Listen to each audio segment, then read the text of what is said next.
یہ شہادت گاہ الفت پہ قدم رکھنا ہے.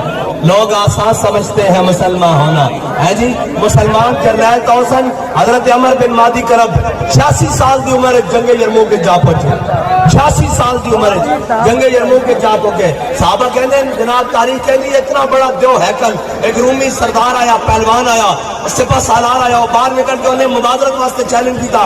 انہیں کہ ہے کوئی میرا مقابلہ کرنے والا؟ کہ حضرت عمر بن مادی کرب 86 سال دی عمر وچ چھاڑ مار کے جناب اندر میدان چ آ گئے. اقبال کہتا قوت سلطان و امیر از لا الہ اور حیبت مرد فقیر از لا الہ. حضرت عمر بن مادی کرب نے اس رومی سپہ سالار کے جناب گھوڑے دی جناب دم اپنے ہاتھ لپیٹ کے لتا اڑا کے کیا فرمایا جنگ بات چوئے گی جڑے دا پتر ادھر ہلا کے بکا. ہاں جی یہ جڑے دا پتر ادھر توڑ کے بکا.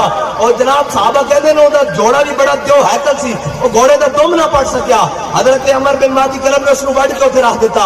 اور حضرت عمر بن مادی کرب ہوون کہ جنہاں تے تلوار دا بڑا چھوڑا سی, حضرت فاروق اعظم نے انہوں خط لکھیا, فرمایا عمر بن مادی کرب تیری تلوار بڑا کاٹ کر دی, اس کو میرے کو بھیج. حضرت عمر نے حضرت عمر بن مادی کرب کی تلوار مدینہ پاک میں منگا لی. جب سامنے آئی نا کہ حضرت عمر نے ایک مجاہد دے کے بھیجا, فرمایا جاؤ ذرا چیک کر کے آؤ. وہ گیا کسی جناب جنگ شریک ہوئے, واپس آئے. حضرت عمر نے پوچھا دسو تلوار کیسی؟ انہوں نے کہا جناب تلوار بس گزارا لے گئے, ٹھیک کر دی, لیکن جتنا شورا سی, جتنا چرچا سی, جتنے جناب چرچے سن اتنے کاٹ نہیں کر دی. حضرت فاروق اعظم نے خط لے کے حضرت عمر بن مادی کرب نے فرمایا عمر بن مادی کرب تیری تلوار دے جتنا چرچے سنے سن اتنی کاٹ نہیں کر دی. حضرت عمر بن مادی کرب نے حضرت فاروق اعظم نے کی لکھیا, فرمایا عمر بن اے امیر المومنین عمر بن مادی کرب نے تلوار بھیجی نالو ہاتھ نہیں نہ بھیجا, ہاتھ تلوار کٹ کرتا سی.